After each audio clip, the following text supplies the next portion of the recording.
jërë ngeen jëf mbokk yi ñuy seetaan ñuy jaajëfal waa régie ak waa réalisation di it nuyu ak sant bu baax a baax sénégalais yi ñuy seetaan ñu ngi leen di ziyaare nag di leen dalal jàmm rawatina nag di leen feddali kolere rawatina bi nga xamee ne ajuma ji ñu génne dañoo bër la ko sababoon mu doonoon gàmmu gi nga xam ne ci la ñu demoon it askan wi yëpp demoon ci mu taxoon ba ñu bër tey ji ñu dellu siwaat di profito nag di ñaanal ñëpp di sàkku ñaan ci ñëpp rawatina nag ci ba nga xamee ne dañoo bàyyeekoo ci gàmmu maanaam mawlu bi nga xam ne itam moment de ferveur la woon te it mu doonoon jamono yoo xam ne dañ ci doon taataan ay ñaan ta yàlla it taas ñu ci barke borom guddi googu ak ñëpp ñi nga xam ne daal ay nit ñu baax lañu ñu ne ci réew mi it wala ñu taxawal li nga xam ne moo di diine l'islam su ko defee te it dañuy wéy ci waxtaan bi xam ngeen ne dañuy fàttale rek saa su ne fi ñu toll ci li nga xam ne moom moo aju ci taxawaay ci wàllu politique ñu nekk ci li nga xam ne moo di dialogue politique boobu nag ba nga xamee ne ñu ngi ko doon yëkkati ñu ci bëri ñu ngi doon naan lu war a nekk la ñu demoon ba ñu jàppoon rek c'était une nécessité waaye it rawatina nag mbir aussi boo koy natt bañ ciy dem mën naa doon nattukaay waaye boo demee ba mu jeex mën naa nekk nattukaay waaye boo tolloo ci digg bi it mën naa nekk nattukaay looloo tax bañ ko yëkkateeg léegi def na ay weer ñëpp di taxaw nag di laaju ba léegi ndax liñ ci jot a jukki wala li nga xam ne ay point de consensus la ndax buñ ci tënkoo mën nañ taxaw tey ne dialogue boobu nécessité la woon wala sax ñiy wax ne urgence la woon ci beneen fànn bi it ñi nga xam ne ñu ngi yëngatu dialogue bi ak ñi nga xam ne dañoo taxaw ci biti di ko seetlu ñu ngi laaj naan dialogue politique bi lu am solo la taxaw nañ ci ñoo ngi ci waaye ana yeneen urgence yi maanaam am na yoo xam ne tey xel def ci maanaam nit da ci bàyyi xel te ñu jàpp ne ci Sénégal tollu tey war nañ ko waxtaane wala it war nañ ci xool fan lañ ci toll xëy na lu ni mel moo tax ba sax ci urgence yooyu am na ñi taxaw bu ci mel ni kuréel goo xam ne ñu ngi tuddee seen bopp mouvement citoyen boo xam ne Sénégal notre priorité ñu woote nag ab mobilisation mouvement boobu mouvement citoyen mu tudd Sénégal notre priorité mu woote ab rassemblement ni ki ëllëg ci samedi bi te rassemblement boobu nag ñu ngi koy defee ci place Obélisque te nee ñu li leen tax a jóg moom moo di xeex li nga xam ne moo di guerre corruption ñu xeex li nga xam ne moo di enrichissement illicite fraude ak détournement des deniers publics waaye ñu teg ci loo xam ne sans poursuite maanaam yooyu itam ñu koy seetlu ci jamono yi te fekk it kenn du leen topp ci wàllub yoon kon loolu moo leen tax a taxaw xëy na loolu mën nañ ko boole ci urgence yi woon naam waaw wala déet danañ ci xam dara ci waxtaan bi jamono it fekk na état di dox ak ka nga xam ne moom la ñu fal di njiitu réew mi di ko doxal ba it ñu wax ko mu ngi bàyyee ko ci réewum Maroc ñu jox ko fa ab raaya boo xam ne dafay maanaam sargal ay njiitu réew wala it ku taxaw wala ay institution wala sax ay entreprise ci seen i taxaw ci wàllu développement maanaam wàllub koom maanaam ni ñu dugalee seen i loxo ci wàllub koom ci réew ci ab entreprise wala leneen loolu ñu jagleel ko njiitu réew mi mu jëlee ko ci réewum Maroc kon yooyu yëpp buñ ko dexanee tey ñu xool ak li fi xew ak li fi nekk moom mu war a mën a indi laaj fan la Sénégal toll maanaam ci wàllu dialogue boobu bu weesoo dialogue bi it yeneen yi nga xam ne jàpp nañ ne dafa war a nekk urgence fan lañ ci toll looloo waral nag thème bi ñu tuddee ko noonu le dialogue politique ñu daal di laaj et les autres urgences kon loolu la ñuy waxtaan ak ñi nga xam ne tey ñoom ñoo fi teew ci plateau bi ñu tàmbalee ko nag ci nuyoo gi ak dalal gi ci ki nga xam ne moom moo di maanaam Pape Daouda Diène di sociologue muy président alliance républicaine sénégalaise te alliance boobu nga xam ne ab mouvement la bokk na ci li ko sabab moom moo di gunge ki nga xam ne moo di njiitu réew mi ci taxawaayam njiitu réew mi nga xam ne wax nañ ko léegi ci raaya boobu mu am ak doxalinam ci biir réew mi kon professeur ñu ngi lay dalal yow sociologue nga ci fàttali gannaaw bi nga xamee da nga am taxawaay ci wàllu politique. waaw ginnaaw sant yàlla di julli ci Yonent bi di ndokkeel waa Sénégal ci guddi boobu ñu jógee muy guddi Yonent bi sallallahu alayhi wasallam di ñaan aussi yàlla mu may ñu tàmbalee ci émission bi ci bismillahir rahmanir rahim war ko eggale ci alhamdulillahi rabbil alamin siinu maanaam bu ñu ñëwee ci li nga xam ne ni moo ñëw tase fii tey maanaam ci thématique bi maanaam dialogue politique ak les urgences waaw bu ñu naan dialogue ci terme nasaraan dañ naan dialogos mooy ñaari dëgg. kii dafay gisee nii kii dafay gisee nii. très bien ndax dafa war a nekk une nécessité. waaw loolu mooy laaj bi samp na mais léegi la may ma yeggale présentation bi. très bien professeur bokk nga ci ñiy waxtaan itam ki nga xam ne moo di Adama Fall. Adama Fall mooy coordonnateur u Serment waaye nag mu ngi bokk ci APR. ci kilifay APR yi la bokk.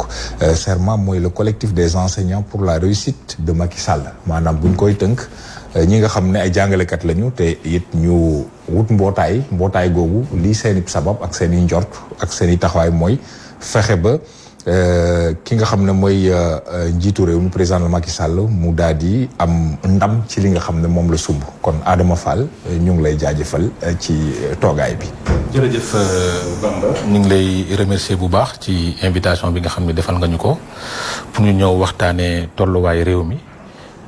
Sur le plan politique ak sur le plan économique di ndokkale suñu mbokk yi nga xam ni ñoom ñoo fete mawlud bi passé di wax ni suba aussi suñu mbokk waa Ndiassane dañu am ngénte bu ñuy def ñu ngi leen di ñaanal yàlla ñu àgg ci jàmm ci barke Seydina Muhammad sallallahu alayhi wasallam te recommandation yi nga xam ni moo jóge ci mawlud bi samedi ak war a jóge foofu sénégalais yi jël ko en charge pour mën a régler la question beaucoup de questions parce que loolu daf ci am solo di ci loolu ci welu weesoo nag ñi ngi andi feddale nuyoo suñu xarit suñu doomu ndey muy Youssoufa Touré ñu ngi lay nuyu di wax ni moom xalaatam mi ngi nekk ci biir rédaction bi ñu koy ñaanal yàlla moom it parce que yaram bi day sutante de temps en temps ñu koy ñaanal yàlla may ko wér gu yaram très bien Youssou Touré it ku ràññeeku aussi ci taxawaayam ci wàllu politique xam naa ne du ñàkk ci suñu yeneen jeetaayu waxtaan incha allah ñu mën ko bokk ak ñoom wala mën ko sekk ak moom ci waxtaan bi ñu ngi toog ak ki nga xam ne moo di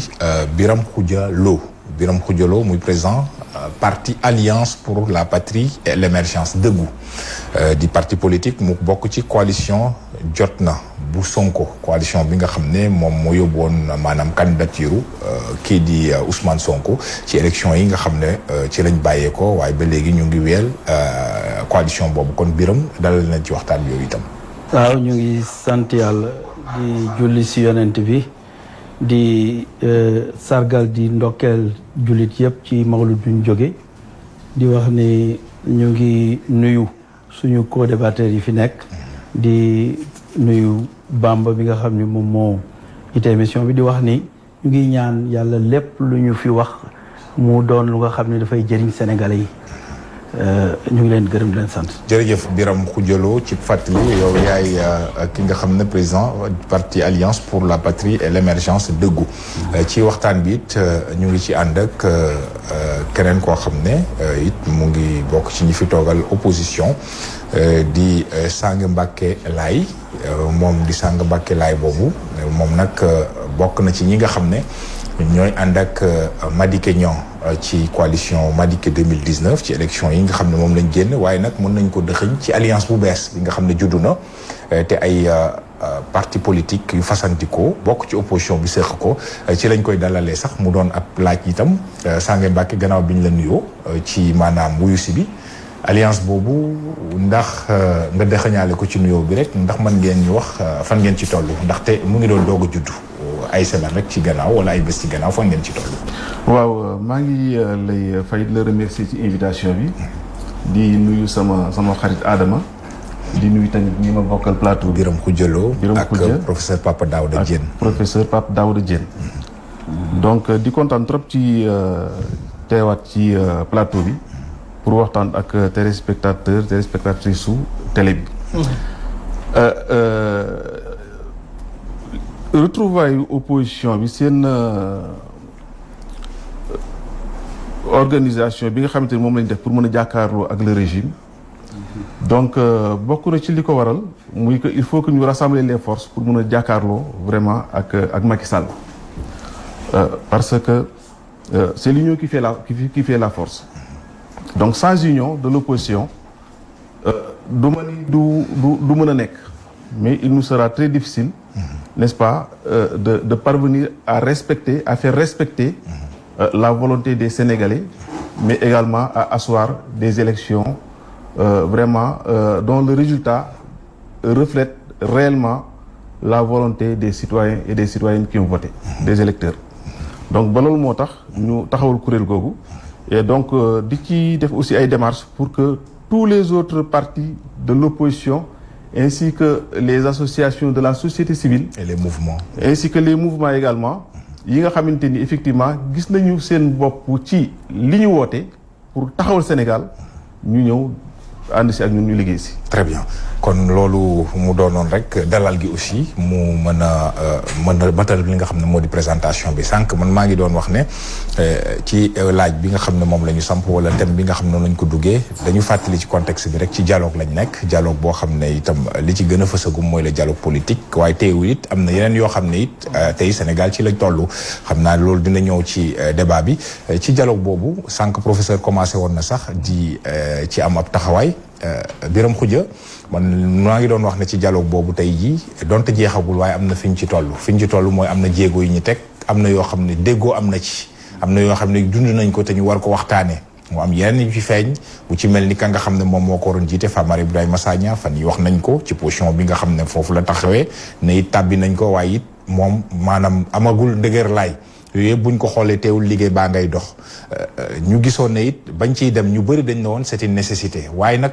ci nañ ko gën a mën a apprécier gannaaw bi nga xamee ne am mi parcours am na liñ ci jot a mën teg loxo ndax ci biir loolu nga xam ne tey am na ay points d'accord bu ci mel ni itam ñu xoolaat fichier bi bu ci mel ni itam naka la ñuy demee ba élection yi nga xam ne reporté nañ ko ak yeneen yoo xam ne it war naa toll ci juróom-ñetti poñ déggoo am na ci ndax buñ tënkoo ci loolu rek mën nañ wax ne comme niñ ko waxee woon dialogue bi c'était une nécessité tey ndax mën nañ nangu loolu yéen yi nga xam ne am na noo xam ne it noonu ngeen taxaw woon ba ñuy woote dialogue ba. waaye ñu ngi lay gërëm di la sant ci question bi. vraiment dialogue bi comme ni ñu ko waxee woon au commencement je crois que le temps nous a donné raison mooy ñun dañu jàppoon ni Macky Sall su fekkee ni gagné na élection yi ba pare dafa war a dem gouverner ñun dañu jàppoon ni nécessité dialogue amu fi mais accords yooyu nga wax ni def nañ ko yëpp terewul le temps nous a donné raison parce que au fond accords yi ñu am mooy li nga xam ni loolu gouvernement bi moom la bëgg. il a presque imposé reporté nañ élection yi ñun d'accord ñu woon ci loolu ak yeneen yu nga xam ni daal ça va dans le sens d'aider le gouvernement à asseoir li mu bëgg asseoir léegi problème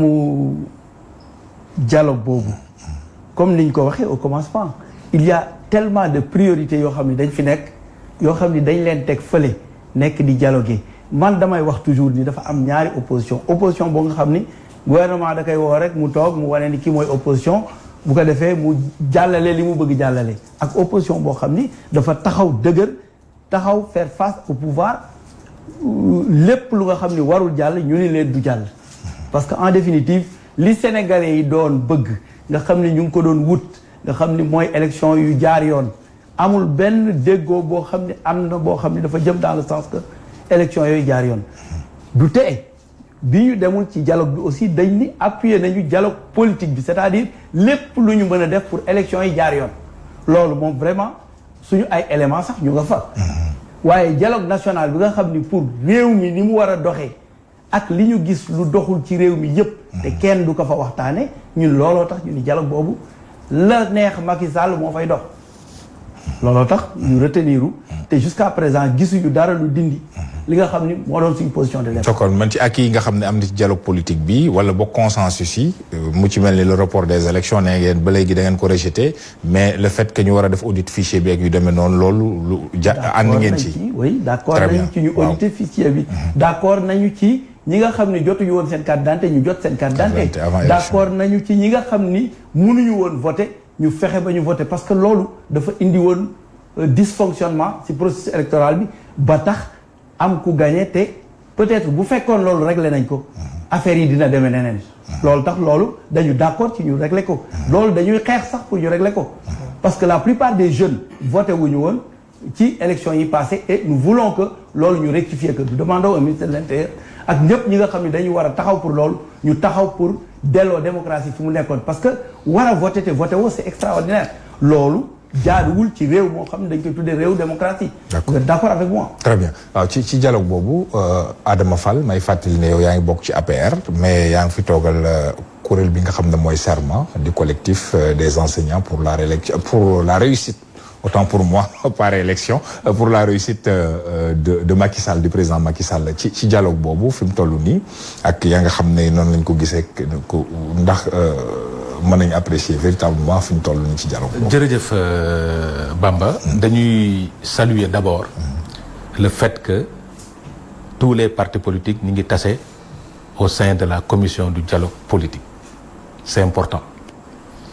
Donc ça veut dire que nécessité la woon ba ay points d'accord am ci sur le report des élections si xoolaat càmbaraat fichier électoral bi pour xoolaat naka la ñuy def ba nga xam ni ñi nga xam ni seen carte électeur génnuloon ñu génne ko ñi nga xam ni jotuñu woon voté ñu xoolaat naka la ñuy def ñoo mooy ñi nga xam dañu inscrire woon hors comité électoral ñu dugg ñu dem ñu fexe ñu voté waat parce que aussi cas yooyu du ñoom rek parce que suñu soo leen déggee ñuy wax da nga yaakaar ñoom la am nañ ci dafa am nañ ci ay nit parce que ma femme n'a pas voté parce que dafa tardé ba inscrire lu ci kii bi. et c'est sûr que yow la naroon voté.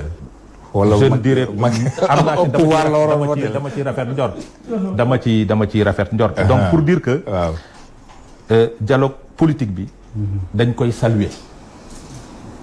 parce que Sénégal dafa mës a dund dialogue politique. parce maintenant que au vu des résultats sur le terrain d'autant plus que report am na par exemple bu ñu jëlee le report des élections disons le ministre de l'Intérieur xam naa ne war na jàll Assemblée nationale ni ñu ci ñëwaat de toute façon pour voir s'il a les coudes assez franches pour mu mën a défendre le projet mais ci report bi ni ko kii waxee une certaine opposition n'est pas d'accord par rapport à ce report. Est-ce que bu ñu tënkoo ci loolu rek mën nañu tey jii ne dialogue boobu c'était une nécessité par exemple. xam nga dafa am loo xamante ni. report élection locale yi la majorité bi dégagé wu ci biir dialogue bi mooy il faut reporter parce que nous sommes en démocratie quand on parle de démocratie on parle de majorité quand la majorité se dégage pour demander le report des élections mu neex ñu mu naqari ñu dañuy plier wu par rapport à cette majorité là pour dem puisque dañu bëgg trouver un consensus pour régler beaucoup de questions su nekkee intention boobu la ñu am mais su nekkee dañu am intention bloquée li ñuy def y a problème dañu woote dialogue pour trouver des solutions comme ni ñu ko defoon 92 pour andi code consensuel bu 92. nit ñi ci code consensuel bu 92 ba ñu ko wootee ñu bëri dañoo jël li leen neex ak li leen naqari teg ko pour trouver un consensus autour d'un code. tey mu jur li mu jur alternance bu 2000 mu jur alternance bu 2012 n'est-ce pas. ci loolu la ñu war a mun a découler parce que Sénégal dañu war a dépasser étape bu ñu nga xam ne dañuy topp di wax politicienne tout le temps parce que ce qui intéresse le peuple réellement c'est vrai c'est important le fait d'élire et de sanctionner mais li intéresse le peuple bi du uniquement le fait que ñun politiciens yi ñooy daje ci suñu biir di wax naan affaire fichier ak nangam sangam moom lay condamné naan yeneen commission yi ñu war a installer mu war a rek pas wax ci la question économique war a wax sur d'autres questions moom ñoru leen li leen ñor mooy le dialogue politique xam nga loolu lu muy firndeel mooy kaa leen ñu waxtaanee économie Sénégal pour xool naka la ñuy def ba mu jóge ci étape bi àgg ci fële kaa leen ñu waxtaan la question sociale au niveau du Sénégal fexe nu Sénégal dem ba yenn trouver yenn situation yi ñu ne ñoom loolu ñoruñu li ñu ñor mooy kaa leen ñu waxtaanee dialogue politique mooy naka laay def ba falu parce que man gis-gis boobu laa am naka laay def ba falu nag c'est important que ñun acteurs politiques yi ñu waxtaan ci ba trouver un consensus te dañuy saluer le courage quand même de ces hommes politiques qui sont présents dans cette commission-là qui ont di dialogue politique ci biir dialogue politique bi dañu discuter à longueur de journée pour trouver des consensus et c'était des débats très très houleux mais très responsables parce que ku ci nekk rek défendre nga sa position ba trouver consensus autour des points c'est ça qui est important te loolu cela veut dire que y a une maturité au niveau des hommes politiques sénégalais am nañ esprit de dépassement pour mun a régler certaines questions donc ci loolu nag mun nañ saluer ni peut-être puisque trouvé nañ consensus te ñu ngi évoluer peut-être yeneen commission yi suñ ko tegee nit ñi dinañ mën a waxtaan parce que c'est le Sénégal d'abord qui importe pas autre chose waaw sàng ci maanaam li nga xam ne mooy résultats yi ci jot a am bu dee dañuy def une évaluation mi-parcours am na des points de consensus bokk na ci gën a fës lu di fichier loolu mu bokkoon it ci xëy na contestation yi ngeen defoon après juste sur les élections bokk na ci aussi le report des élections déjà une certaine opposition wax naa ko n'est pas d'accord par rapport à ce report yéen ci kuréel bu bees bi ngeen taxaw xëy na peut-être vous n'avez pas eu le temps d'apprécier la question mais à l'échelle par exemple de votre coalition les résultats du dialogue tey fi ñu toll nii ndax mën nañ taxaw ne c'était une nécessité véritablement comme niñ ko waxee woon bañ koy tàmbali. waaw xam nga dialogue bi ñun d'abord ci sunu programme coalition Madické les échanges politiques le dialogue doit être institutionnalisé entre l'opposition et le pouvoir parce que bu ñu fàttaliku ni réew mi ñoo ko bokk mun nañu am ay divergences de vues des positions yu bokkul mais tey jii bu ñu demoon bitim réew ñuy xëccoo pour Sénégal ñun fala budda Sénégal la ñu mën a àndal même bu fekkente ni fii ci biir réew mi mun nañu am ay divergences konte nag il faut que ñu am capacité de discernement li ñuy bokk li nga xamante ni maanaam moo ëpp solo ñu jëm ko préserver par conséquence ay doomu aadama lañu gis nga àdduna ma nga tàmbalee ci jamono joo xamante ni ñii dañuy dox du ñu sol ay yére ngeen baal ma ci kàddu gi ñu dem ba ñuy defar ay néegu ñax di dem bay tabax ay oto ay kër di defar ay oto loolu réussite bu am ci àdduna rek ñaari esprit yu yu divergente ñaari esprit yu divergent ñoo toog dialoguer ba consensus am donc sans dialogue point de progrès mais également un dialogue franc et sincère pas un dialogue boo xamante ni dañuy fowe doomu aadama yi. franchise gis ngeen ko ci waxtaan bi nga xam ne au moins aboutir na à des résultats. waaw xam nga soo xoolee xam nga suñuy wax franchise. du looy mën a teg loxo teg ci sa loxo comme ni nga mën a tege sa loxo sa yére. franchise mais résultats yi quand même lu ñu mën a teg loxo la. par exemple li ñu ci jot a am ci résultat audit fichier bi report des élections. waaw su ma eggalee di nga xam ndax résultat la am déet. waaw franchise soo ko bëggee gis da ngay xool parcours nit ki. waxu démbam ak jëfi tayam ndax méngoo na. su boobaa su la diggaatee dara sa xel mën a dal mais bu fekkente ni kii diggee lu mu mës a diggee dellu ci ginnaaw lépp loo xamante ni mës na kaa teg soo demee ba ci biir fekk ca loo xamante ni da nga naan mais ndaketi kii la ma doon wax lii moo newoon ci biir à maintes reprises boo waatee dialogue également soo dee homme de principe da nga d'accord ci dialogue parce que dafa nekk loo xamante ni doomu aadama dafa ànd ak dialogue mais également du tere sa xel dox sa xel daw sa xel baanaam sori ci li passé le président Macky Sall man li ma gis mooy que ce dialogue là dëgg la dana permettre ñu toog mën a échanger mën a am ay points yoo xamante nii parce que y a que deux dialogues le rapport des biceps ou bien le rapport de la force de l'esprit waaw donc on pense que nous sommes dans un environnement d'hommes civilisés par conséquence nous privilégions le dialogue n'est-ce pas de la force de l'esprit avant d'en arriver au dialogue des forces du biceps mais tey jii soo xoolee ba nga xamante ni tàmbali na ba léegi dialogue des forces de l'esprit fu ñu ko defee ak moom mu dem ba ci biir imposer loo xam ni bokkul woon ak la ñu waxoon ak moom parrainage bi benn la ci ak yeneen yëkk a jiitu maintenant il faut que ñu dialoguer mais du tee ñun tam danañ nàmm suñu jaasi teg organiser wu ba la nga xamante ni moo daan am bu ko naree def xam ni ñun jiitu nañ ko ci fajar. d'accord loolu nag. waaw loolu nag wax la ci biir wax. ku mën a dégg moo koy dégg. d'accord Daouda sànq déjà bi ngay tàmbali Papa Daouda Diène waxoon nga ne dialogue bi boo ko tënkee ci historique. am na noo xam ne noonu lañ koy jàngatee bu dee da nga dem ca grec ya. waaw dëgg waaw dañ naan dialogos. waaw maanaam ñaari logique ku nekk dafa am sa dëgg.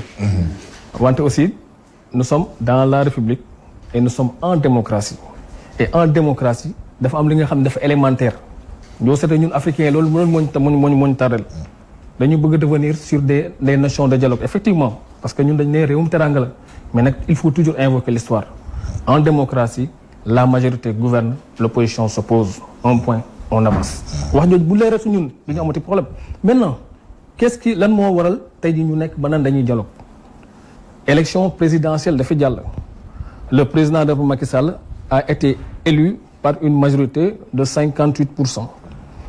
Opposition bi am benn pourcentage 42 comme ça. Et finalement am na ñu contesté parce que contestation bu amee mooy am na ñoo xam ne ànduñu ci. Mais nag force reste égale à la loi, à savoir le conseil constitutionnel bi nga xam ne yàlla moo koy may prérogative yi nga xam ne moo war a ànd mbir ci mbiri mu dogal ni par la volonté effectivement des Sénégalais de par leur majorité ni kii la ñu dénk suñu réew. Et le président Macky Sall bu mu génn ci lu mu nekk mu ne damay woote dialogue nag am na ki mer am na ki ci ànd ak moom mais dañu toog war a waxtaanee lan mooy effectivement le nœud daal tey jii ci élection présidentielle yi jot ngeen ko évoqué tout à l'heure le problème des pièces nationales d'identification ñi nga xam ak de carte de vote ak ñoo xam ne leen toxal yooyu ay gangrène la ay manquement la mais néanmoins naka la ñu mën a def pour corriger ko mais aussi am na loo xam ne ni man en Afrique laa gis ñu koy discuter muy la légitimité de la personne qui est élue loolu il ne faut même bon dañuy waxtaan ci li nga xam mooy logique dans toutes les grandes démocraties que ce soit aux États-Unis en France malgré que suñu dëkk dañ nekk des pays en maturation muy Sénégal yeneen pays Afrique yi mais néanmoins autrement dit bu ñu la xasee ba fal daal kenn waru ko contester. effectivement non si nit ñi léegi parce que mooy la démocratie nit ku ne am nga droit ni am naa droit contester joxe suma xalaat mais bu ñu légitimité bi lan nga bëgg a wax foofu maintenant su ma nee légitimité mooy tey jii bu ñu defee dialogue ba indi une proposition jox ko le président de la République aussi n'oublions pas bu ñuy waxtaan mooy dañuy tegu toujours ci nañu aw toujours ci bunt bi nous avons un régime présidentiel où le président de la c'est pas dafa am hypertrophie effectivement de pouvoir mais régime présidentiel nu mu tënkoo exécutif bi ak lu mu mën a jël yenn décisions yi aussi il faut mu jaar au niveau de l'Assemblée nationale l'exécutif effectivement maanaam le législatif pour mu voter ko te bu ñu koy voter foofu mooy la rek la majorité à chaque fois que la majorité se dégage loolu mooy am mu neex mu nakari consensus le terme consensus mooy wat gaa yëgoo boobu même dans les dictats même dans des empereurs il y avait finalement la notion de consensus ce n'est pas ça qui est beaucoup plus important fi ñu toll nii xam fu ñu toll nii la ñu war a seet dëgg la dañu war a ut benn déggoo je suis d'accord mais déggoo bi aussi dafa am benn ndëgërlaay bu koy téye en démocratie parce que benn régime benn système bu parfait muy démocratie amul d'abord est-ce que ñun africains yi ñun sénégalais yi mais déggoo boobu nga wax consensus boobu c'est vrai que bu dee opposition ni ma leen déggee ñu intervenir léegi ñi fi toog au moins Sang Mbacké ak ki nga xam ne moo di Birame Khoudia Lo nee nañu consensus boobu lu ñu war a kii mais franchise ak volonté boobu itam bu amee mais franchise da ciy tegu ndax ci li nga xam ne itam bu dee déggoo boobu am na te ñoom it ñu ngi ciy njortu ne franchise amu ci ndax du fausser aussi le jeu de la démocratie comme ni nga ko teg foofu damay ñëw ci li nit ci waxoon mu ne l'homme est rebelle à la transparence maanaam doomu aadama li ngay gis effectivement de revers de ci nit ki yow loolu ngay koy incrusté maanaam loolu nga koy jox mais tey jii le président nag bañ ko falee ba pare su ko neexoon bañ a woote affaire dialogue il n'était pas obligé mais pourquoi effectivement mu def ko il y a eu des tares des manquements pour aussi ñu am benn stabilité au niveau effectivement du pays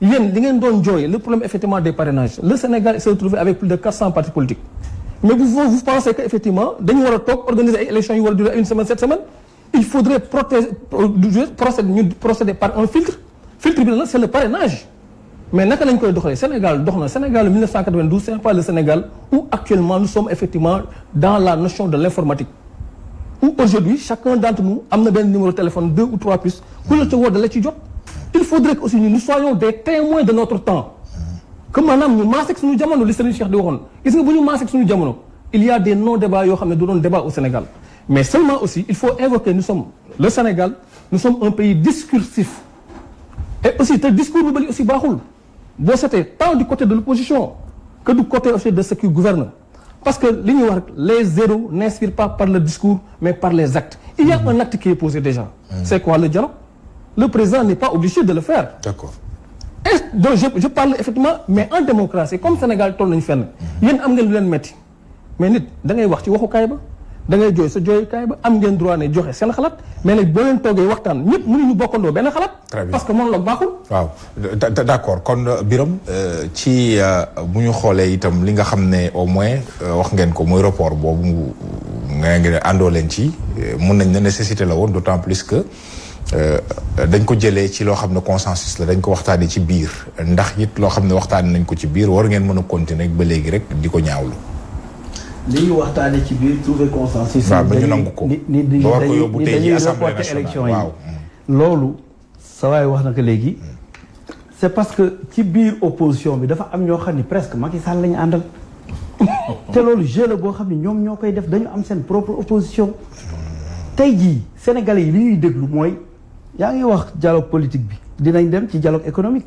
mais man bu ma dee wax économie li may déglu mooy li ñuy wax ci 94 milliards yi loolu laa bëgg dégg ci économie est-ce que di ngeen ko dialogue xaaral am na leneen pétrole bii ak scandale yii yu metti yi est-ce que di ngeen ko dialogue corruption bii nga xam ni fu nekk ñu nga fay am ay problème li xew tey ak li xew démb ak bërki dem je veux pas citer de nom mais yooyu yëpp est-ce que di ngeen ko inclure ci biir dialogue bi ñu mën ci waxtaane pour régler ko xam nga depuis ñeenti at ma xamal la ko maa ngi yooxu ci loo xam ne yéen a ko liggéey teg ko ci kaw table bi muy ANSD dañu def rapport recensement général des entreprises ñu xool ni 97% de nos entreprises ñu ngi dans l'informel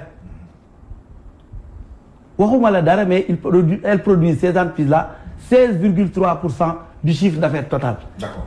Alors loolu est-ce que yéen bi ngeen demee ci dialogue économique di ngeen ci wax ak yan solution ngeen ci indi te yéenay gouverner yéen war a indi solution. yooyu du loo xam ni dañ ko war a toog di waxtaane loolu moo tax ñu ni dialogue boobu duñ ci ñëw surtout dialogue économique li ngeen war a def yéen seen programme mais appliqué ko yoonu yokkute appliqué leen ko bu fekkee dafa échoué sénégalais yi jugé mais da ngeen bëgg ñu ñëw di leen jox ay xalaat ci loolu ñun am nañu suñ ay xalaat yoo xam ni buñ ko doxalee muy jub fulla fayda fit jom ngor maanu dëggu yar loolu bu fekkee ni teg nañ ko ci ñuy jiitu muy suñu valeur ancestrale bàyyi sàcc bi bàyyi fen bi bàyyi njuuj njaaj bi bàyyi yi nga xam ni dafa ñuy delloo ginnaaw guddeeg bëccëg te suñu maam yi mosuñu d'accord ci loolu mu nekk modèle social boo xam ni dafa ñëw actuellement kenn xamatul fooy teg sa tànk xale yi amatuñu repère ñu ngi am ay problème guddi ak bëccëg école bi ngay wax enseignement bi nga xam ni yéen vous êtes des enseignants yoo xam da ngeen bëgg Macky Sall réussir mais nous avons beaucoup de problèmes man dafay jaaxal sax nan la ñu ay enseignants toogee di wax ni ñoom par exemple dañu bëgg Macky Sall réussir te duñ ko wax li mu war a def ci biir enseignement muy li nga xam ni revendiqué nañ ko depuis lors aujourd'hui c'est resté à l'état nit yaa ngi am ay problèmes di poser ay bëgg dem en grève syndicat yaa ngi menacé. waaw c'est vrai que loolu yëpp c'est des problèmes. biram laal nga yu bëree bëri kon loolu mooy firndeel ne xëy na urgence yu bëri na lool. urgence yi dafa bëri ci dialogue bi yëpp. foofu la ñuy ñëwee itam ci urgence yooyu am na yi ñu ci wax nga mbirum corruption sànq man maa ngi doon fàttali ci jamono itam ci contexte bi moom moo di ne am na benn mouvement bu taxaw ñu woote ab rassemblement xeetu marche wala ñaxtu te leen naqari bokk na ci corruption enrichissement illicite fraude ak détournement de deniers publics sans poursuite judiciaire fi Sénégal toll tey en 2019 te ba nga xamee ne ki nga xam ne moo di njiitu réew ba muy taxaw am na li mu waxoon set ak setal du ma protéger kenn mu taxawal fii ay instruments yoo xam ne quand même quoi que l'on dise ay OFNAC ak yu demee noonu kon tey jii bu ñu ñëwee ba créé yi j'en passe bu ñu ñëwee ba tey aussi askan wi di taxaw naan dañuy dem ci mbedd bi di ñaawlu loolu ndax dañuy wax ne programme yooyu ay échec la woon wala xëy na mbir ma yéene rek ci la yem amul jëf. Bamba marché boobu Macky Sall moo ciy jiitu mooy taxaw ci kanam. très bien. xamu tax. parce que lu mu gëm la ay lu muy combattre la. ci jëf parce que ci jëf. jëmmal na ko non daf ko jëmmal di ci dox. c'est-à-dire dafa am loo xamante ne population suñ jógee créer un mouvement pour la corruption ak loolu waxuñu gouvernement bi le Sénégalais lambda sax est corrupteur. très bien. n'est-ce pas le Sénégalais lambda est dans l'enrichissement illicite le Sénégalais lambda est dans beaucoup de choses laalul rek gouvernement bi dafa ne population sénégalaise nañu combattre lii Macky président de la République Macky Sall moo ciy jiitu parce que moom moo falu renforcer IGE créer OFNAC dundalaat CREI pour combattre enrichissement illicite poser ay actes vers cette situation là les gens se sont emballés créer scandale créer action politique attention où est-ce que nous voulons aller n'est-ce pas dafa dañu xam nag dañu war a xam fu ñu bëgg jëm ñu xam lu ñu bëgg ci suñu réew il a posé bañ ko falee il a mis en place des institutions pour combattre la corruption concussion réveiller ay institutions. am na ay résultats tey mais bien sûr parce que loxo. xam nga résultats yi ñu mën a teg loxo. nit ñi homme politique yi rek lañ ci gis. te ndeysaan homme politique yi motuñu 2% population sénégalaise. am na ay daan yu bari yoo xamante ni def nañ ko ay homme politique def nañ ko ay sénégalais lambda par rapport à la corruption par rapport à l'enrichissement politique par rapport à beaucoup de choses. mi ngi koy wax ci biir waxam l'affaire 94 milliards scandale la mais ni ngi dem procès il faut saluer parce que procès mënoon na bañ a am mais il faut saluer. mais ci traitement bi ñu ci indi. traitement bi dafa xëy na politique. ñoo xoolal dañ ko ci rax. très bien. c'est-à-dire xam nga suñuy waxtaan. l'affaire des 94 milliards. benn homme politique moo ko yëkkati place de l'Obélisque au cours d'un meeting politique. def ko arme politique une affaire privée nga def ko arme politique c'est grave. mais est-ce que c'est totalement privé. mais c'est une affaire purement privée. kañ ci tudd moom privé la. mun leen fexe ba affaire bi mënul nekk privé mun leen fexe ba l'affaire ne peut pas être une affaire privée c'est pas possible parce que ça concerne une famille et une personne yoonu état newu ci parce que détournement de deniers publics amu ci. il faut qu'on accepte de dire des vérités sur cette question. maintenant su nekkee ay actes ñu ngi koy poser pour combattre beaucoup de choses ay population jóg nag di ci marche dañuy tàccu fekk leen ca marche ba xeexandoo xeex boobee. parce que tamit suñu bëggee suñu réew mi jóge ci position A dem ci position C il faut que ñu nangu ni il faut ñu defaraat suñu comportement. mais est-ce que loolu mënul tekki ne itam instruments yi ñu teg ak jéego yi nga xam ne moom la ñu teg dañoo doyadi. dama ne déedéet askan wi jóg. déedéet. xam nga du interprétation boobu. parce que population mouvement boobu dafa jóg rek pour yokk nguur gi mu dàbbali. d'accord mu gën a làbbali fas bi. parce que ñu ngi dund au quotidien des choses dans la vie courante. très bien. alors n'est-ce pas waaw. donc ci loolu. man je ne fais que saluer. certaines décisions prises par des populations un mouvement citoyen pour régler des questions. Très bien. mais dañ ci fekk si nag. waaw le président de la République Macky Sall. depuis bañ ko falee ba léegi. ci loolu la nekk. alors Sanga Mbacké ndax mbir mi naw nañ koy gisee que mbir a ngi ni kat ñu ngi ciy xeex ñooy ñëw daf leen ci fekk comme ni mu ko waxee. waaw xam nga vraiment ak sunu xaritu waa APR yi bon waxtaan yi mun na neex mais parfois il faut que ñu accepter d'aller au fond des choses parce que xam nga tëb woote dara un vœu pieux mais képp ku baax da ciy d'accord mais li ma wax tout à l'heure mooy l'histoire la répétition de l'histoire a aujourd'hui démontré. Et là, c'est un élément factuel que personne ne peut démentir. Que à chaque fois que le président Macky Sall soulève un vœu pieux, il y a une volonté non exprimée dedans. boo xam ne bu ñu demee ba gis ko ñëppay yéemu. sànq yaa ngi wax affaire le rôle du pouvoir à devoir gouverner ainsi que celui de l'opposition à devoir s'opposer. Point tiré. À la condition que le pouvoir puisse être issu de l'expression réelle de la volonté populaire. Car si tel n'est pas le cas, l'hypothèse qui devrait s'en suivre, c'est de remplacer le débat, n'est-ce pas, de la force des esprits par le débat de la force des biceps. Et aujourd'hui, man jàpp naa ni l'histoire récente du Sénégal a largement démontré que en 2012 déjà, c'était un épisode malheureux de l'histoire du Sénégal. Donc le président Macky Sall bu ñëwee ñëpp jàpp ni vraiment c'est le Messie. War na fexe ba bañ a décevoir attente population yi uniquement sur des objectifs purement subjectifs liés à sa personne, liés à sa famille. Parce qu'aujourd'hui la réalité, c'est quoi?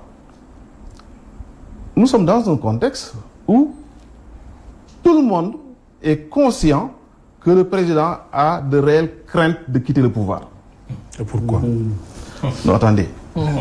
Attendez. Le pourquoi.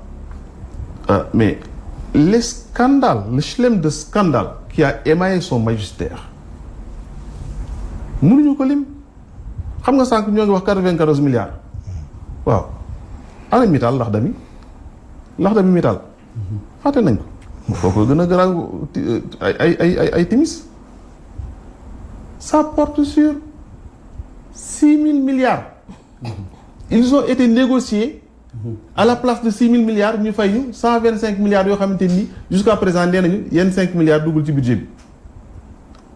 ba ñu ko coowee président Wade soulevé waat le débat ci la ñu def nañu benn loi de rectificative des finances pour dugal 20 milliards yi yeneen 5 milliards ba démb nii man di déggaguma fu ñu ne dugal nañ ko ci trésor public 5 milliards yi sax bu ñu koy wax sur benn amplitude de 6 000 milliards mais loolu sax ce n'est même pas logique suñ demee ba agence judiciaire de l'État ni moom du dem di signer parce que lii moralam mayu ko président envoyé ñaari ministre ñu dem jël engagement au nom de l'État mais c'est un scandale. Sans parler son frère, son implication dans le pétrole. On a beau dire que son frère c'est un Sénégalais lambda comme les autres Sénégalais. En effet, on peut le lui concéder. Mais quel est l'acte infractionnel dans cette activité-là? Son frère, avant de s'impliquer dans Mittal, dans l'affaire Petro-Tim, il était fonctionnaire du Sénégal en Chine. Et son statut ne lui permettait pas, n'est-ce pas? Alors, statut du ko permettre ko 6 mois après muy def ay contrat ak état. Maintenant loolu moom xëy na infraction bu ndaw boobu moom lañ ko mën a kii bara. Mais qu'est-ce qui lui a permis? Y a-t-il pas d'autorité de l'État qui ont avisé, amul ay autorité état yu avisé président ni ko contrat bi bu ci sax dugg mu dem malgré ñooñu li ñu wax mu signé ko. Donc loolu tey bu ñu demoon devant les tribunaux de l'histoire keneen dana répondre devant l'histoire ku bokkul ak Aliou Sall. Donc yooyu yëpp tax na tey jii président Macky Sall ñëpp xam nañ ni c'est-à-dire ak li mu leble ci ñu ko defaloon lu baax ñëpp jàpp nañ ni ñëwewul quitter nguur gi. mais man li ma ko doon conseillé moo doon mu xam ni Sénégal commencé wul tey te du jeex ëllëg et que Sénégalais yi am nañu esprit de pardon dafa waroon am courage yu reconnaître son erreur demander pardon au peuple jéem a pacifier ses rapports avec les forces vives de la nation. Parce que tey quel que soit Alpha ak loo ko mën a waxal te yàlla may na ko loo xamante ni ñun ñëpp li ñu koy ñaanal mooy mu réussir. Je suis son opposant mais tey lu ma opposé Macky Sall intérêt Sénégal laa war a protéger. te tey li doon intérêt Sénégal mooy ñun ñëpp ñu jàppale président Macky Sall mu réussir xam nga mooy lan. Il fait son dernier mandat dégg wax ju baax mu génn par la grande porte dem. dernier mandat bi sax moom. waaw loolu sax mën nañ cee wax waaw parce que. xam nga loolu lépp soo gisee muy ngoy c'est parce que crainte boobu moo tax. D'accord. Donc il aurait dû pacifier ses rapports ses relations avec tout le monde. être au-dessus de la mêlée ñu jàppale ko mu dem. su ko defee moom dana xam ni suba Sénégalu ay noble la. ay Ablaye Wade ñoo ngi fi ba léegi ñoo xamante ni duñ topp ay nit. ñoo xamante ni vraiment intérêt réew moo leen jiite moo leen yitteel ci ay defante dëgg la nag kenn du ni kenn du saytu mais gis nga guerre ba ñuy reyante di tur ay bakkan sax ci table lay mujj. waxtaanee ko. Donc les différents protagonistes man je pense que su leen président respecté woon toog ñu def un débat sincère et franc. un dialogue. lu bokkul ak naxante bi. parce que ce qu'il fait c'est du naxante. qu'on se dise la vérité mais naxante bi aussi nit ñi xam nañ ni day naxante. mais dañ ko ci fekk si. D'accord. waaw te xam nañ ni s'il ne se montre pas sincère s'il ne gagne pas la confiance du peuple su ëllëgee lii met xëy na ci moom la kii te ñaanaluñ ko ko. D'accord kon ñu delluwaat ci professeur Daouda. Papa Daouda Diène. ci li nga xam ne mooy wax nañ ko ci scandale yi am na kii ci mu ci jot a génne. te position bi ci dégagé wu ci premier rapport tour de table moo di ne ña nga xam ne ñoo woote ñaxtu boobu di xeex guerre. di xeex enrichissement illicite ak yu demee noonu. ndax dañoo soofantal jéego yi ñu ci jot a def rek. ak instruments yi nga xam ne taxawoon na. te xëy na lii mën na firndeel ne. instruments yooyu dañu doxul ndaxte bu ñu doxoon 2012 ba léegi. xëy na kenn dootul waxati enrichissement illicite wala guerre ak rawatina ka nga xam ne guerre na topp ñu ko. ba sax am yi ci mujj tey jilee ku ñu topp ci mbirum. seetal xaalis gu jaarul yoon donte jeexagul ma nga ca fa nga xam ne moom moo di yoon waaye te mu bokk ci ñi nga xam ne ñoo bokk ci assemblée nationale te bànkaasoo ci APR ndax yu ni mel véritablement du firnde ne jéego amul ci li nga xam ne moom moo di xeex guerre ak yu ni mel. waaw dama naan guerre li koy xeex finance publique pour mu leer li koy xeex dañ nekk ci Sénégal nous sommes tous témoins de notre temps le maanaam la loi de finances parce que dafa am solo waaw 2012 22 du 27 décembre 2012 27 décembre 2012 du léegi sëñ bi. de 2012 à ça fait 7 ans. président Macky Sall 2012 là c'est pas au-delà dafa fa porter la loi des finances portant code de transparence dans la gestion des finances publiques. La loi déglu ma rek 2012 du 27 septembre relative à la Cour des comptes. parce que aussi mbir du ay wax nous sommes dans une république. il faut que nous soyons des républicains. Macky bëggul ko wax loolu. daa bàyyi non si laa nekk. bàyyi ma ñëw Sonko ko waxee ci lañ ko dàqee. bàyyi ma ñëw sëñ bi defal nànk rek. dama la may sa temps de parole. la loi 2013 monsieur du 28 décembre 2013 portant code général des collectivités locales qui pose la base de la réforme de l'État par l'acte 3 de la décentralisation à travers la territorialisation des politiques publiques. La loi numéro 2014-17 du 2 avril 2017 relative à la déclaration de patrimoine. Le président Macky Sall est la première institution, le premier président de la République dans l'histoire du Sénégal à faire effectivement sa déclaration de patrimoine. Abdoulaye Wade l'avait fait. Non, bàyyi ma ñëw sëñ bi bàyyi ma ñëwaat. La loi 2014-26 du 3 novembre 2014 portant réforme de l'administration judiciaire visant à rapprocher la justice du justiciable. L'adhésion de notre pays à l'initiative pour la transparence des industries extractives de 1945 à aujourd'hui, on extrait des minerais au Sénégal. Ça n'a jamais été effectivement l'objet effectivement d'une transparence par une loi ou une inscription au niveau d'une telle institution. Le président Macky Sall l'a fait. Qu'est-ce que vous le lui reprochez? Maintenant, je vais revenir effectivement par rapport au scandale. ci wolof. Maanaam damay ñëw léegi ci maanaam supposé scandale yi ngeen di wax. parce que olof te Njaay nee na gémmiñ guy naaj du wax dëgg. wala du wax jàmm bokk du wax jàmm. da ngeen wax affaire damay ñëw ci mbirum li nga xam ne ni mooy pétrole bi. mbirum pétrole bi ñu def benn documentaire supposé dégg nañ tubaab boon tuuma leen dara xam nga sax am na présomption d'innocence am na. et c'est tellement élémentaire genre débat yooyu Sénégal la nga koy dégg Afrique loo xam ne ni code la tey jii oto pour nga dawal da ngay am kii da ngay am permis dafa laaj code de la route soo ko xamulee buñ la jàppee nga def ay infraction dan lay sanctionné li nga xam ne mooy mbirum pétrole bi ñu créé ci benn un débat tout à l'heure dama lay tontu da nga ne Aliou Sall signé Aliou Sall kan lay signé ban prérogative la Aliou Sall signé wala nga rectifier kon li nga wax Aliou Sall benn élément bu nekkoon effectivement fonctionnaire de l'État la il a démissionné dès l'instant effectivement mu commencé travailler avec ce qu'on appelle l'affaire Petrotim parce que dans l'administration Sénégal ni mu tënkee ci république bi un fonctionnaire amul droit servir le privé en même temps nekk fonctionnaire loolu c'est élémentaire. il a signé le bàyyil ma ñëw du moom mooy bàyyil ma ñëw sëñ bi bàyyil ma ñëw.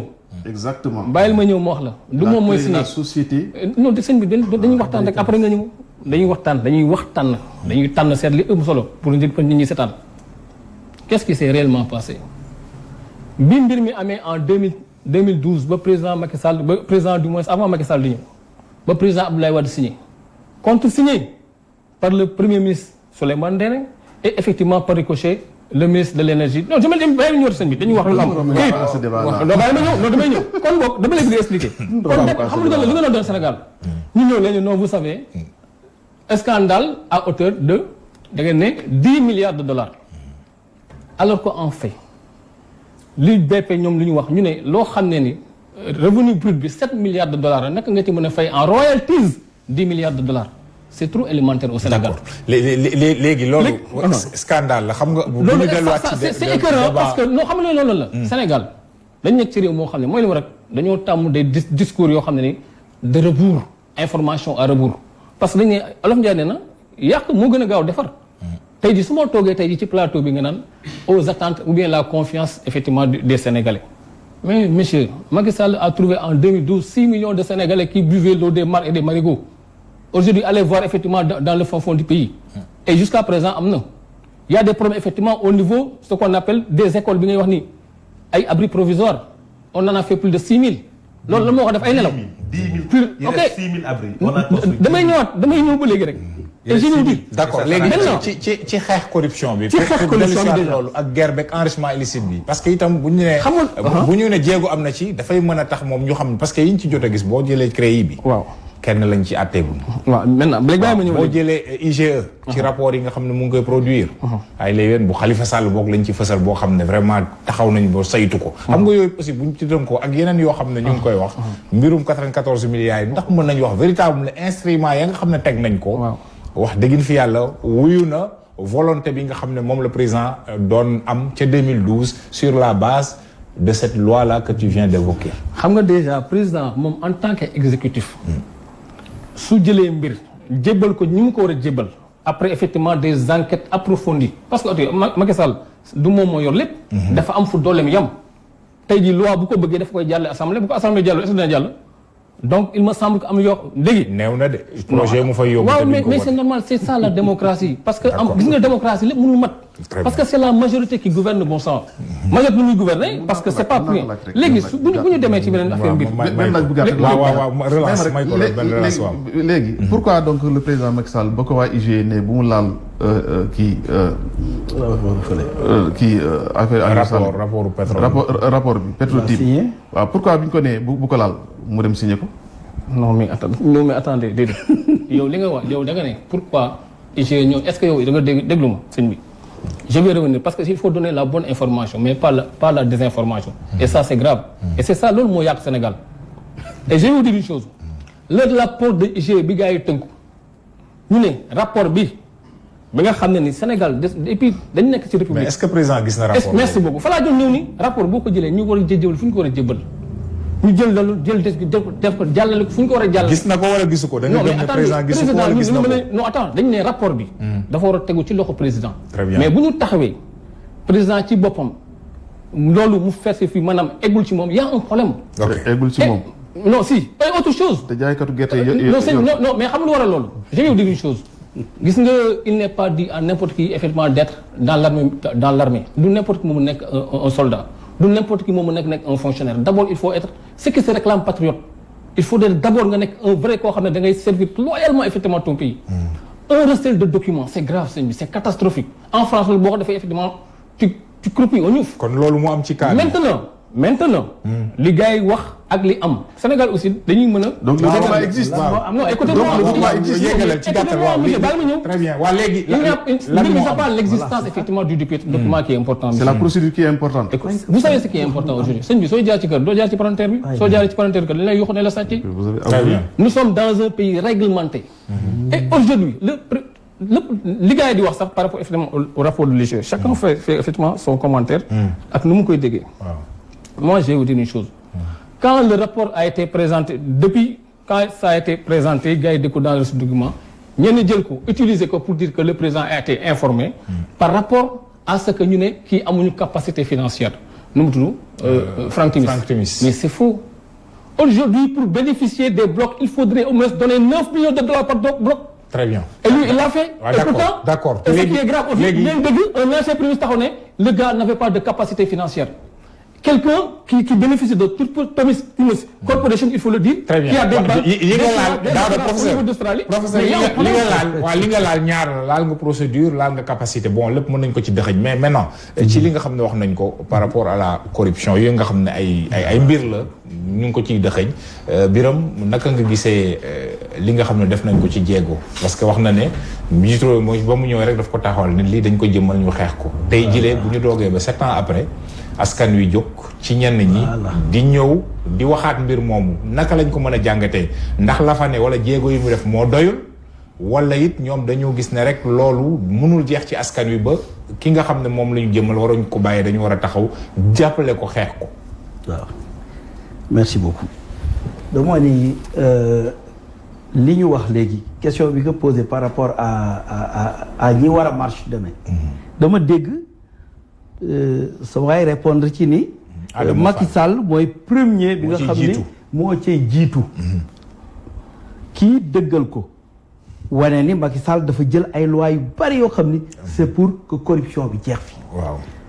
waaw man ma leen di laaj Sénégal yëpp dégg Macky Sall ni dafa jël kuddam dugal ko teg ko ci kaw ay dossier injustice boobu ku koy def nan nga mën a ñëw ci ñi nga xam ne dañuy xeex corruption nga ni da nga cay bokk moom bu fekkoon xeex corruption la moom mën na xeex lépp bu fekkoon teggi na kuddam ci dossier yooyu premièrement. deuxièmement rapport yi ñu war a publier mais publier wu ñu benn rapport Cour des comptes ba léegi rapport yi mi ngi nii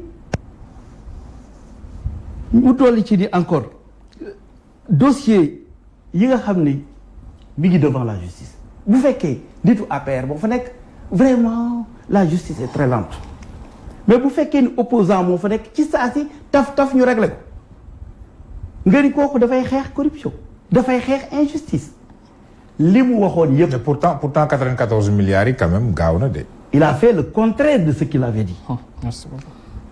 li mu waxoon yëpp ak li mu bindoon yëpp contraire bi la def xëy na contexte bi bon prêté wul ci loolu xëy na dafa fekk ay nit yoo xam ni yàgg na ànd ak ñoom muy ñu nga xam ni jubuñu parce que wax nga léegi ba laal ko lu nga xam ni mi ngi devant la justice. tey li xew ci assemblée nationale Madické ñaawlu mu doon loo xam ni rafetul ci deru Sénégal.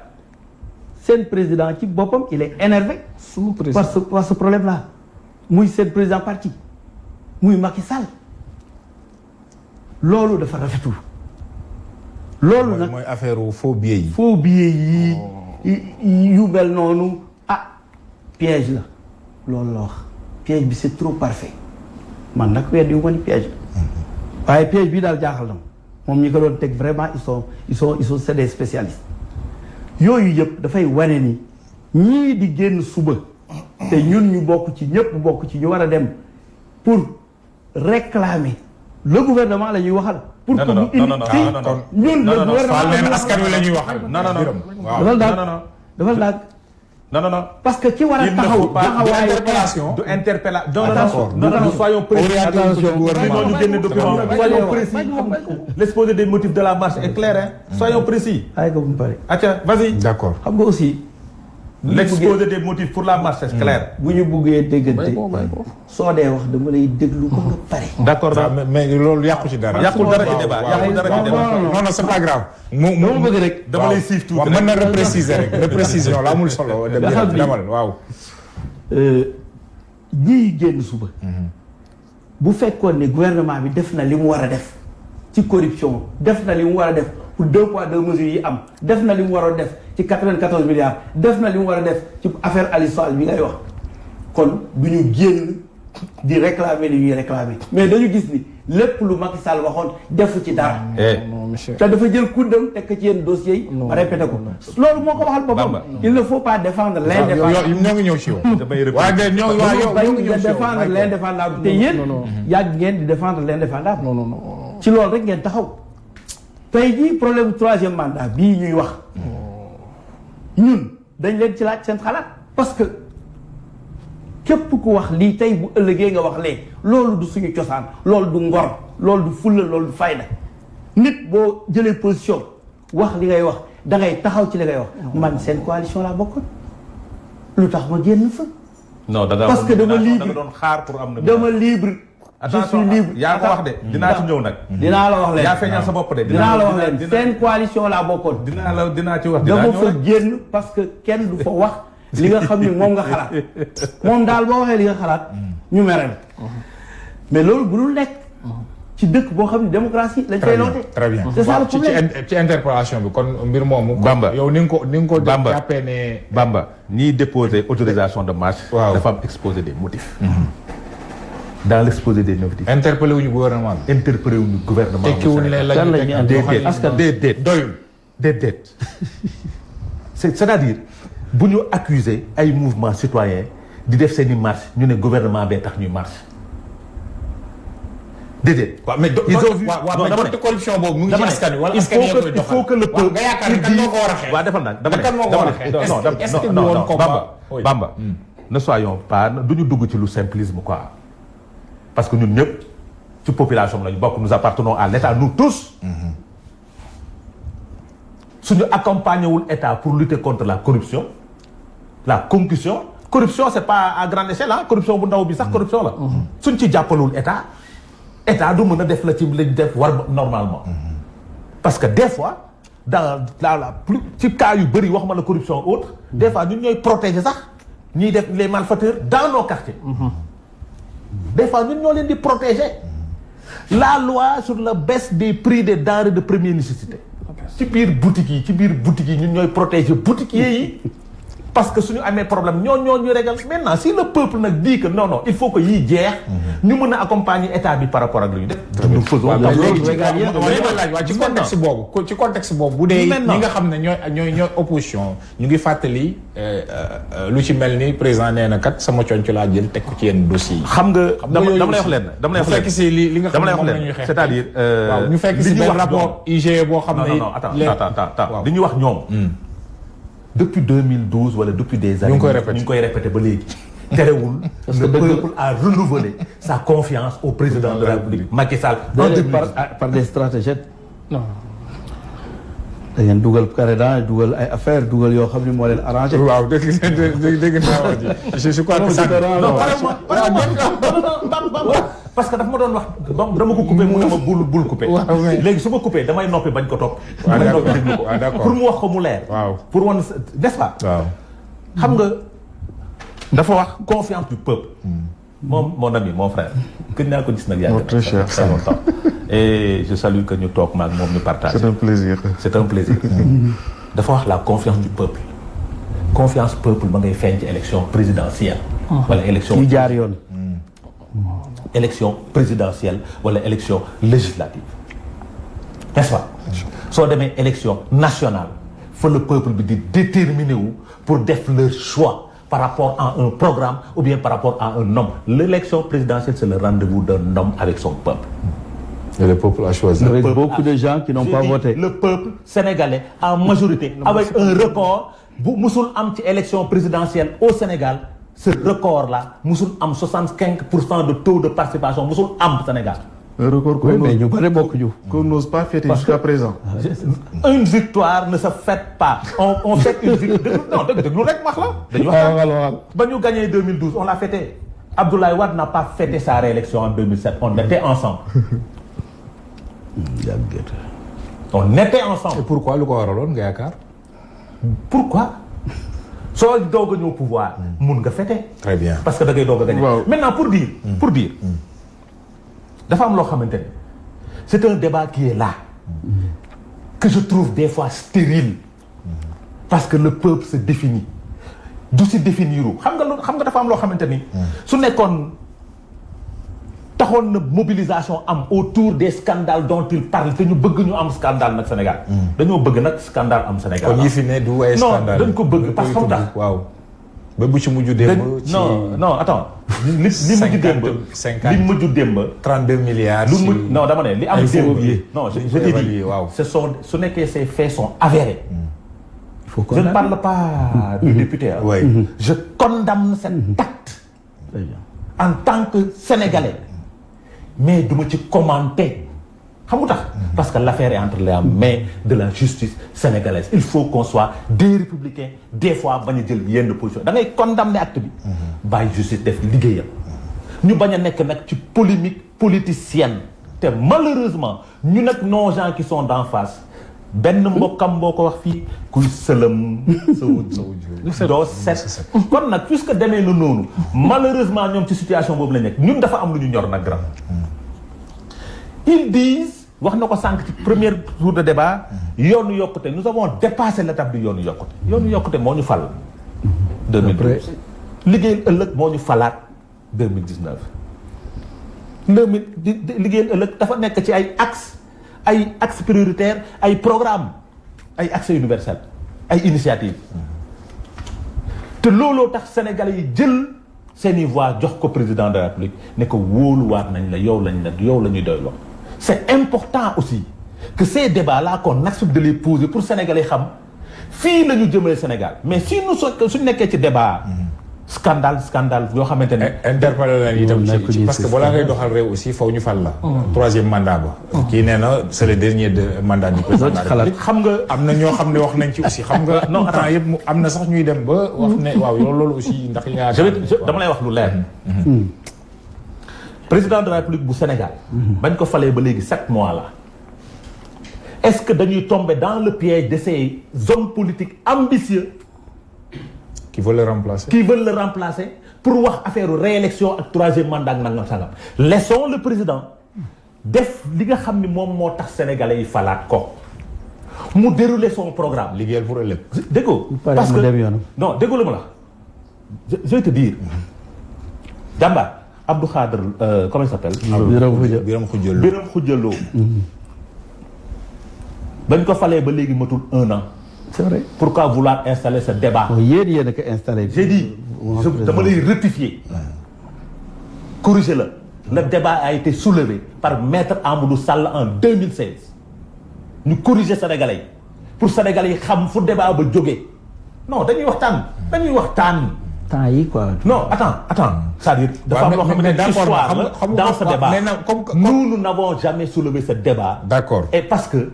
débat la boo xamante ni ñoruñu. te dañu yaakaar ni ñoruñu est-ce que leerul woon aussi ngeen taxaw leeral ko Sénégal yëpp au lieu de dire que écoute. non loolu jot xam nga luy leeral Sénégalais xam nga luy leeral Sénégalais il faut demander au peuple sénégalais de se référer à la constitution sénégalaise. Très bien qui est la charte fondamentale. qui régit notre république. Très bien alors yow yaa posé woon mbirum débat. ndax li ngeen ci am ci explication ñu delloon ci constitution ba doy na leen. C'est le principe. Le respect de l'article de l'alinéa 2 de l'article 27 de la Constitution. Kon débat amatu fa. Nul qui stipule que nul ne peut faire plus de 2 mandats consécutifs. Le terme consécutif a tout son sens là-dedans. Parce que neewul genn wàllu mandat neewul leneen. Maintenant xam nga non logiquement. bu doon dañ nekk dans une démocratie avérée. Non, nous sommes dans une démocratie, voilà, entre guillemets. Si on était dans une démocratie avérée, on ne serait même pas là à parler de ça. Xam nga ñun daal li ñuy ñaanal président Macky Sall. Je l'ai dit tantôt mooy na ko yàlla gindi. Na ko yàlla gindi wax dëgg yàlla. Qu'il soit le meilleur président de l'histoire du Sénégal. Mu pare nekk au-dessus de la mêlée dem. dégg nga wax ji baax. nee naa y a jamais de fumée sans feu. soo déggee coow li am na li ko waral. li ñu koy conseiller mooy man bokk li ma koy conseiller parce que aussi ñun ñëpp Sénégal ñun ñëpp on a des relations mënuñu bañ a bokk ay parti wala dara mais on peut avoir des relations yoo xam ne mënuñu yéenante lu bon. mooy que na jéem a pacifier ses relations avec l'opposition sur les erreurs yi nga xamante ni def na ko. ak wala sa famille def nañ ko nañu jéem a xool un cadre boo xamante ni et danañu régler loolu lépp ku jël alalu réew mi ñu delloo ko. da nga wax ci baax au point que moom du am ay inquiétudes soo gisee ñun les libéraux ñuy poser ce débat là. Le président Abdoulaye Wade avant muy nekk chef d'État en 1993 dafa convoqué woon une conférence des partis politiques d'Afrique. King Fahd la woon méridien président tuddoon ko pour que parce que seetlu woon na ni la lutte pour se maintenir au pouvoir était motivée par le fait que le chef d'État actuel chaque fois il est inquiété de quitter le pouvoir c'est-à-dire il s'inquiète de quitter le pouvoir au point que il est obligé de s'agripper maintenant il fallait asseoir il fallait que ñu taxawal ay poncts yoo xamante ni yow dootoo tiitati pour quitter nguur gi donc bi mu ñëwee également mu tegu ci tànk yooyu da nga wax ji baax donc man je pense que pour gérer état il faut que autour de ces grands principes là ñu mun ci retrouver wu au point que yow doo am inquiétude pour di quitter parce que tey jii sànq yaa ngi wax le code de la transparence bi nga xamante ni moo war a tax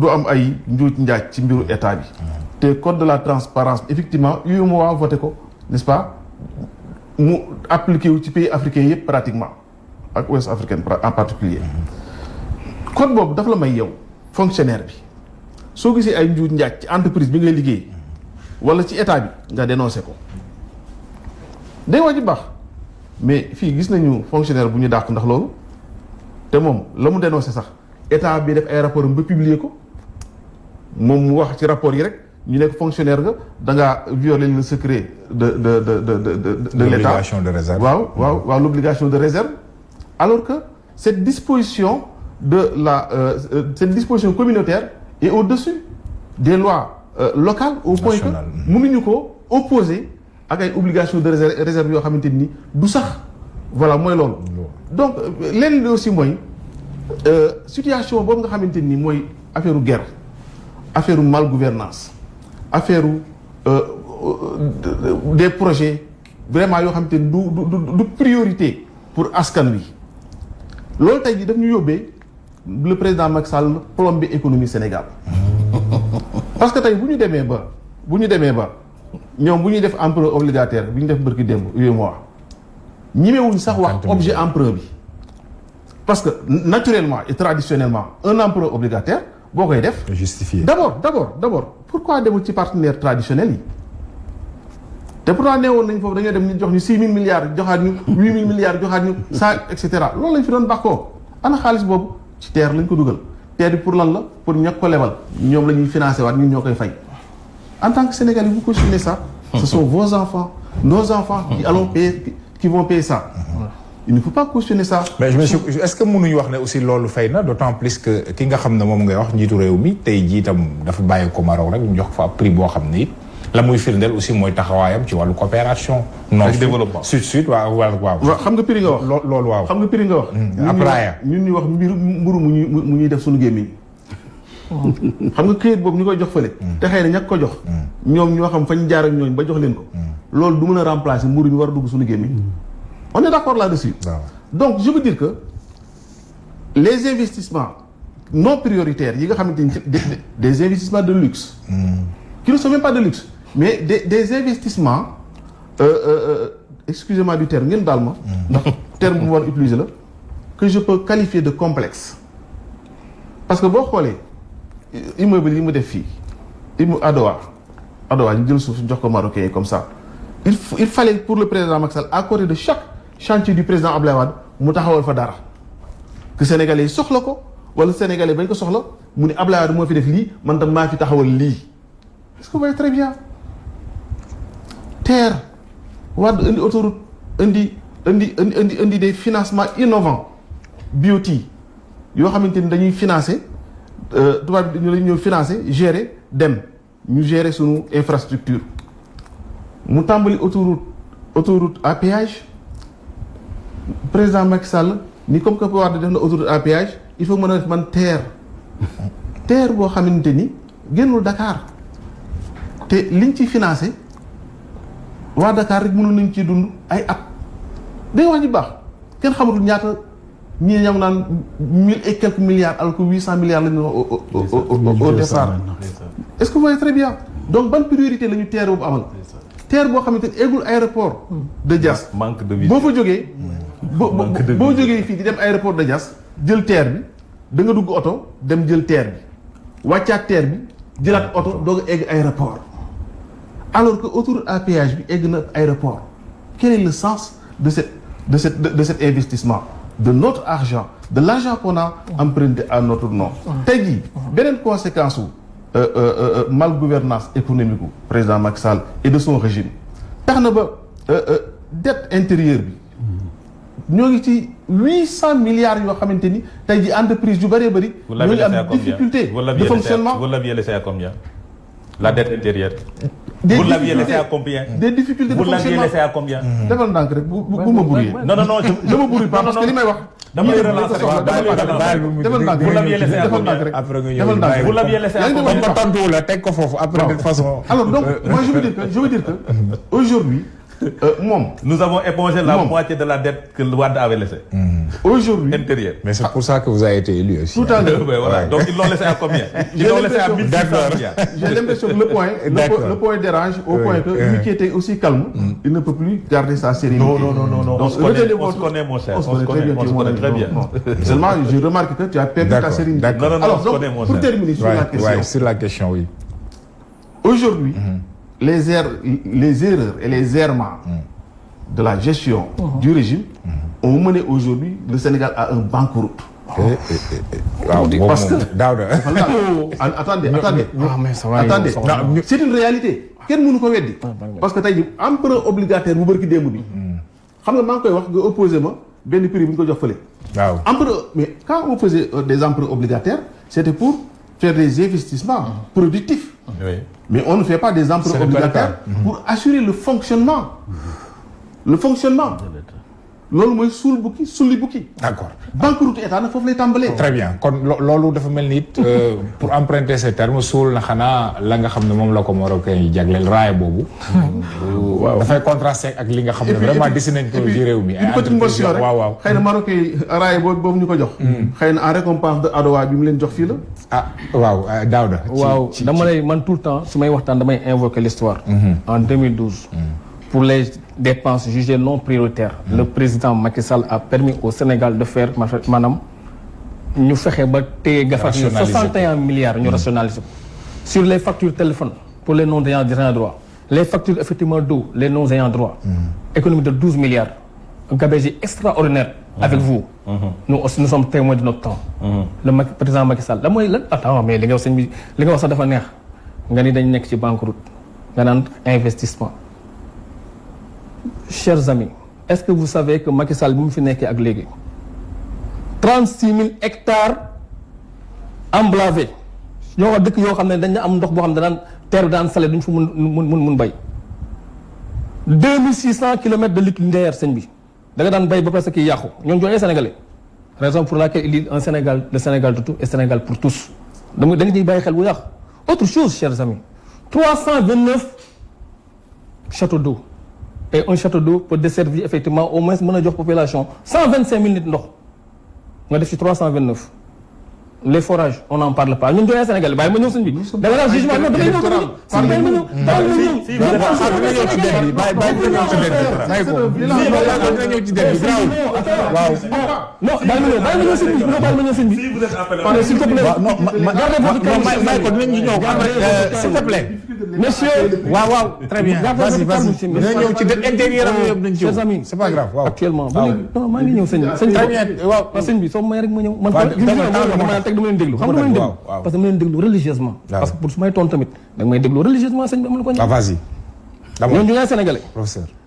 On nous parlait de Dakar Dem-Dikk. Aujourd'hui, il y a ce qu'on appelle la connexité du territoire. Tu quittes effectivement Dakar pour aller à Kaolack maa ngi jaar waa Medina Baye en un temps record tali boo xam ne dafa yàqu durant jigéen fa nekk yëpp dafa yàqu Macky Sall l'a refait en un temps record nga egg foofu sans compter plus de 125 kilomètres d'autoroute nouvelle mais qu'est-ce que vous voulez de plus les blocs scientifiques plus de 100 blocs scientifiques il y a le plateau technique qui ont été rénovés. waaw d'accord léegi quand il t'oppose Daouda léegi bu dee daf la opposer des infrastructures de luxe wala de complexe pour emprunter ces maintenant le terrain waaw non prioritaire comme ni ko waxee waaw ndax le président Macky Sall est passé de yoonu yokkute effectivement à l'émergence d'ici 2035. Chers amis dama lay rappeler une chose toute idée qui ne cherche pas à devenir mot cette idée-là effectivement elle est vaine et tout mot qui ne cherche pas à se réaliser mooy loolu dafay kaddu xam loolu mooy lan Sénégal da nga war a gëm ni nous sommes actuellement 16 400 000 habitants d'ici 2035 nous serons combien chers amis presque 40 millions le terre je vais vous dire investissement de luxe loolu ku nekk complexe wala ku gëmul ba parce que moo koy wax nous sommes aujourd'hui dans le monde de la coopération et quand on est dans le monde il faudrait respecter les institutions du monde tout en préservant li nga xam li ñu doon je vais vous dire une chose sëñ bi da ngay am vision am ambition. mais xam nga le problème c'est situé où nañ problématiser. xam nga itam damay ñëw baax na vision la. vision d'abord defal nanka dafa fa mu yem. pratiquement génnul Dakar ça c'est un xaalis bañ ci def. au moment où comme ni mu ko waxee. y a la dette intérieure. chers amis am na yenn mbir yoo xam. chers amis Sénégal da sax di dem lebi. damay ñëw un emprunt obligataire de 50 milliards. ndax yooyu yëpp. damay ñëw amul problème priorisation. bëgguma ñu galvauder waxtaan bi chers amis dama bëgg ñu waxtaan religieusement aussi parce qu'il y a des Sénégalais beaucoup plus intelligents que nous. qui nous suivent naturellement. Et je vais vous dire chers amis, prenez la dette effectivement de la France, plus de 2500 milliards d'euros. Je vous dis nga dem aux États-Unis pareil de même un pays sans besoin ça n'existe pas te dette mooy tax dëkk di fonctionner. Pourquoi ce n'est pas prioritaire? Aujourd'hui booy gérer réew da ngay am le sens effectivement d'anticipation. D'abord il faut anticiper 115 000 Sénégalais qui vont quitter mais vous savez maanaam les embouchures maanaam les autoroutes les trucs les blocages nous coûtent un manque gagnant de 100 milliards. Il faudrait décongestionner Dakar. Dakar qui est 0,3% de la population du Sénégal. 196 000 km² chaîne bi. Vous savez plus de 100 000 véhicules qui coûtent constamment qui rentrent et sortent à Dakar continuellement. ñun da ngay dugg ci taximan yi tey jii dañuy am ay manque en gagnant mais ñun il faut nga dimbali leen il faudrait décongestionner il faudrait que ñu xam ne parce que ñun Sénégal aussi et Dieu a fait par la force des choses tombé waral ay gaaf mais gaaf amu fi que de 60 à aujourd'hui chers amis 57 à aujourd'hui on a foré 160 puits et aujourd'hui par le truchement de Macky Sall il y a une bénédiction qui a sonné au Sénégal on a effectivement des blocs qui devraient permettre au Sénégal et puis je vais vous dire ñu nekk pays non damay ñëwaat pour dire d'accord donc c'est quoi votre problème d'accord c'est bon Birame maintenant ci la question des priorités de la dette lui il parle de banqueroute faut relativiser il faut accentuer c'est quoi véritablement oui voilà surtout je vais revenir sur les priorités on parle de priorité ban dëkk nga nekk yow ndax da nga nekk dans un pays développé wala ñi nga lekkal amuñu lu ñu lekk amuñu lu ñu naan bu ñu añee du ñu reer si dëkk boobu nga nekk yow da nga war a développer l'agriculture on a des problèmes avec l'agriculture on a des problèmes avec la pêche non arrête monsieur on a des problèmes également avec les entreprises qui ferment à 70%.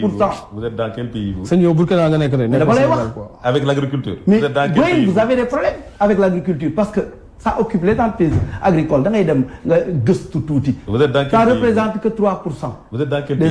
Actuellement les gens qui sont à Dakar parce que amuñu lu ñu lekk ca dëkk ba am ay problème ba tax ñu daw ñëw Dakar yow da nga war a créer des réserves agricoles yu leen permettre ñu mën a dellu nga développer l'agriculture dama la koy wax vous êtes dans quel pays mais da nga bëgg ni ni waa dëkk ba yëpp ñu ngi biir Dakar da nga bëgg ni loolu amul sareet yëpp boo xëyee suba suñu sareet yi nga xam ne dañu waroon dem bay sareet yëpp ñu ngi Dakar parce que amuñu lu ñu bay lu tax parce que da ngeen négliger l'agriculture pourquoi bu tabaski jotee xar yi dugg fépp ñu ubbi kii suñu loolu xar day manqué parce que élevage pour xar am rek mënu leen def loolu ngeen jël xaalis bi yëpp di ko yóbbu ci terre ay 300 milliards pourquoi nangu leen détourner le fleuve du Sénégal nga xam ni des milliers de litres d'eau ñu ngi koy perte fële ca Ndar muy dugg ci géej gi lu tax mënu leen gas parce que projet boobu amoon na pour fleuve bi ñu détourner ko mu ñëw ba Touba continuer ñëw ba Thiès loolu c'est possible investissement yooyu la ñuy wax ni boo ko defee réew dox waaye doo ñëw di def ay route ak ay autoroute rek te amoo ko ca jaar amuñu ko jaar ci route yi ak autoroute yi ngeen di def mais kii li bu leen wax la complexe la c'est-à-dire bu ngeen demee France gis fa dara ni loolu war na am fii te ñun àgguñu foofu dañu bëgg lekk dañu bëgg naan dañoo mar suñu location yi dafa cher Macky Sall li mu ñu teg dafa metti parce que nous étions en accord avec les logeurs aujourd'hui logeurs yëpp yokk nañu prix location yi mu doon loo xam ne yéen defu leen ci dara mënatu leen ci dara le Sénégalais souffre yéen mun leen toog fii di défendre loolu mu mel na nekku leen ak seen ay frères nekku leen seen ak ay sœurs parce que yéen ñëpp ku ci nekk am nga mbokku baykat am nga mbokku nappkat am nga mbokk bu nekk dans le secteur man damay bay mais boo dee bay tamit bu dee daal baykat yi nga xam ne dañu am problème di jóge foofu di ñëw Dakar seen tool gent tool yi dañoo gent. moo tax ñooñu ñëpp ñëw Dakar. D'accord. Bamba Voilà. Bamba boo demee c'est ville yëpp important. noonu la mel. ce n'est pas Dakar seulement. le débat est très priorité laa wax. yéen a doon priorité waaw defe naa waaw foofu la foofu leen président wax ngeen dugg voici les débats waaw qui intéressent le peuple. très bien. maintenant dañuy dafay kon doon nag kon ñu ngi leen di interpeller ci emprunt boo xam ne. non mënoo leen wax fan ko dugal ana njëriñ la. xam nga non defal nag rek. dafa am loo pourquoi xamante ne pas non s'orienter vers les partenaires traditionnels yi nga Bamba. xam ne Bamba. ba ñuy jóge ci le club de Paris Ils ont perdu neewoon le nañu crédit. Ils ont waaw. perdu le crédit des Bamba. partenaires. Ah oui la signature du Sénégal Bamba oui arrêté. Bamba xam nga c'est important ce que nous disons. Mon cher ami, il est dans son rôle de peindre en noir tout ce que nous faisons. très bien alors N'est-ce pas pour dire il que faut dépeindre alors Sénégalais yi rapidement ñu ngi ñuy déglu. waaw nee naa la ba ngeen fiy jógee dette intérieure bi ñaata ngeen ko bàyyi 50 milliards par mois lañ daan fay. waaw bàyyi leen di xool ci gannaaw non dama bàyyi loolu ayca voilà dafa ne dette intérieure bi 600 waaw milliards. d'accord vous avez épongé c'est votre mérite très bien 50 milliards waaw. par mois ci lim fi bàyyi. waaye yéen a ngi leb ba léegi non Et on vous a laissé combien? Yéen a bàyyi waaye Non. Allons-y dans ce débat. waaw. non déglu rek. Combien est-ce que le président Wade vous a laissé comme budget? J'ai dit un état dans la gestion wax nañ ko sànq États-Unis Doit s'endetter. mooy pays bi nga ëpp mu gën a endetté ci monde bi. Et c'est un pays développé n'est-ce pas yooyu du problème. waaye xam nga lu fi aussi nekk am na solo. on parle de priorité et de complexe.